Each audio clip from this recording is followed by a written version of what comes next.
अब ही ब्याह से गोइल बड़े बे माथा के हाँ जी अब हमरा के लौंडा चुनरी ये लौंडा चुनरी हम लगी कहे जे रंडी छिनरी ये रंडी छिनरी ये मौगा छिनरी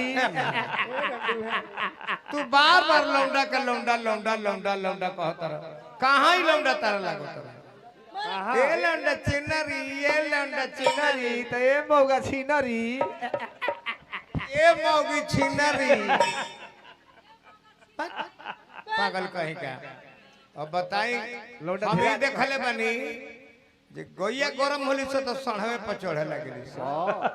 अभी गरमाइल भी है सड़ समानत नहीं के हमरा कहीं आई चढ़े लागल है एक हाला दो हाला ना तीन तीन हाला चढ़ल है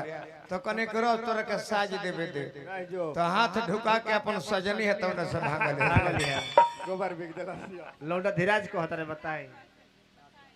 हमरा का लौंडा धीराज कहता है ना चाहिए रे बात बबुआ कहल जाला भैया काहे खातिर भैया कहल जाला बबुआ काहे खातिर ए लौंडा धीराज ए लौंडा धीराज हम रवा के कहीं जे रंडी धीराज ए रंडी धीराज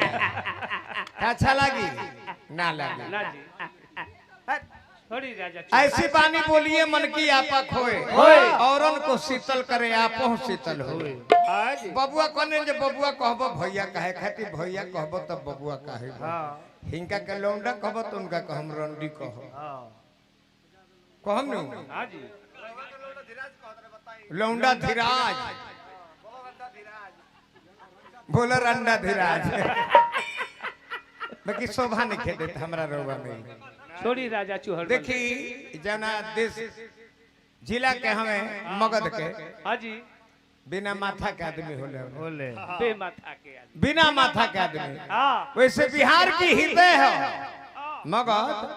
बिहार के हृदय है मास्टर साहब जरासंध का गौतम बुद्ध के भी उसे ज्ञान मिला फिर भी चंद्रगुप्त मौर्य नंद वंश के समापन कैलन उनके चलते सिकंदर लौट के व्यास नदी के तीर पर से चल गए चाणक्य के नीति के वजह से लगल कोल्हनी के पेट झड़ है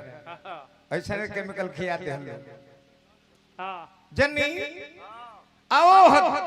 चीड़ा मगध के ओ जे हम देखले बन जे बिना माथा के मर्द होले अब बिना पानी के नदी होले बिना पेड़ के पहाड़ होला हां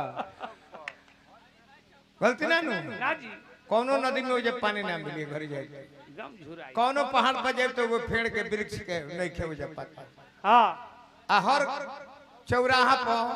4 गो गधा चरत जरूर भेटा जाए अरवल जाई किंजर जाई औरंगाबाद जाई जहानाबाद जाई बैदराबाद चल जाई ओबरा चल जाई जहां जाई तहां 4 गो गधा जरूर चौराहा पर चलत भेटाई